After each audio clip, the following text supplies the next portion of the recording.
السلام علیکم ورحمۃ اللہ وبرکاتہ۔ بسم اللہ الرحمن الرحیم۔ آج کا ہمارا سبق ہے وصیت نامہ لکھ لیجئے۔ وصیت لکھنا اس لیے ضروری ہے کہ اگر آپ نے یہ وصیت نہیں لکھی اور قضا نمازوں کو ادا کرنے سے پہلے آپ کا انتقال ہو گیا تو اس صورت میں ورثاء کے ذمے شرعاً یہ ضروری نہیں ہوگا کہ آپ کی نمازوں کا فدیہ ادا کریں۔ یہ فدیہ ادا کرنا ان کی مرضی پر موقوف ہوگا، چاہے تو دیں چاہے تو نہ دیں۔ اگر فدیہ ادا کریں گے تو یہ ان کا احسان ہوگا، شرعاً ان کے ذمے فرض واجب نہیں۔ لیکن اگر آپ نے فدیہ ادا کرنے کی وصیت کر دی تو اس صورت میں ورثاء شرعاً اس بات کے پابند ہوں گے کہ وہ کل مال کے 1/3 ترکہ کی حد تک اس وصیت کو نافذ کریں اور نمازوں کا فدیہ ادا کریں۔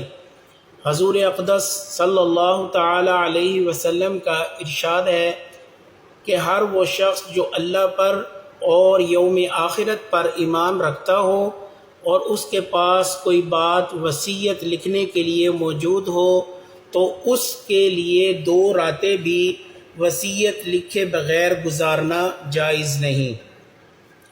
لہٰذا اگر کسی کے ذمے قضا ہیں، کسی کے ذمے قضا نمازیں ہیں تو اس حدیث کی روشنی میں اس کو وصیت لکھنا ضروری ہے۔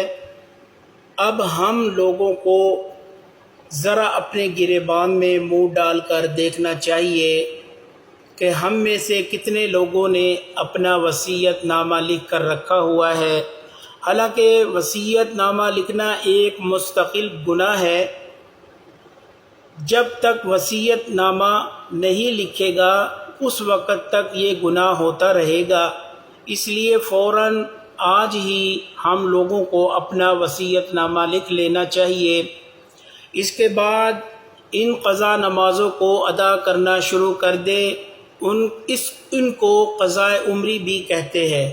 اس کا طریقہ یہ ہے کہ ہر وقتی نماز کے ساتھ ایک نماز قضا بھی پڑھ لے، اور اگر کسی کے پاس وقت زیادہ ہو تو ایک سے زیادہ بھی پڑھ سکتا ہے، تاکہ جتنی جلدی یہ نمازیں پوری ہو جائیں اتنا ہی بہتر ہے۔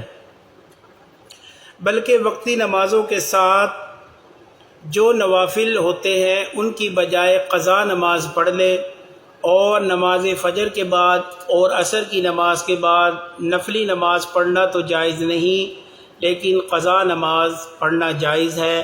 اس میں اللہ تعالیٰ نے اتنی آسانی فرما دی ہے کہ ہمیں چاہیے کہ ہم اس آسانی سے فائدہ اٹھائیں اور جتنی نمازیں ادا کرتے جائیں اس کو کاپی میں لکھتے جائیں، ساتھ ساتھ لکھتے رہیں کہ اتنی ادا ہو گئی ہیں اور اتنی باقی ہیں۔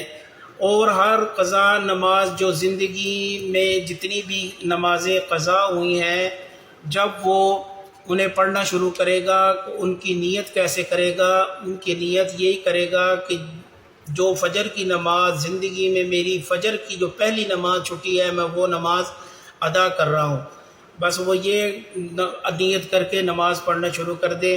پھر اسی طرح ظہر کی یہی نیت کرے، پھر عصر، مغرب، عشاء، پھر فجر کی نیت کرنی ہو تو پھر یہی نیت کرے گا کہ میری زندگی میں جو دوسری فجر کی نماز قضا ہوئی میں وہ ادا کر رہا ہوں۔ اسی طرح 1 2 3 اسی طرح کرتا چلا جائے، اور جب دل کی پوری طرح تسلی ہو جائے، دل گواہی دے کہ میں نے اب ساری نمازیں پوری کر لی ہیں، میرے ذمے جو نمازیں تھیں وہ میں نے ادا کر لی ہیں، جب دل کو تسلی ہو جائے، دل اطمینان ہو جائے اور دل جو ہے وہ گواہی دے کہ اب یہ پوری ہو چکی ہیں، تو یہ پھر اس طرح پوری ہو سکتی ہیں۔ تو جو ہے کوشش کرنی چاہیے جو ہمارے ذمے قضا نمازیں ہیں ہم ان کو جلد از جلد پورا کر لیں اور اسے مکمل کریں۔ السلام علیکم ورحمۃ اللہ وبرکاتہ۔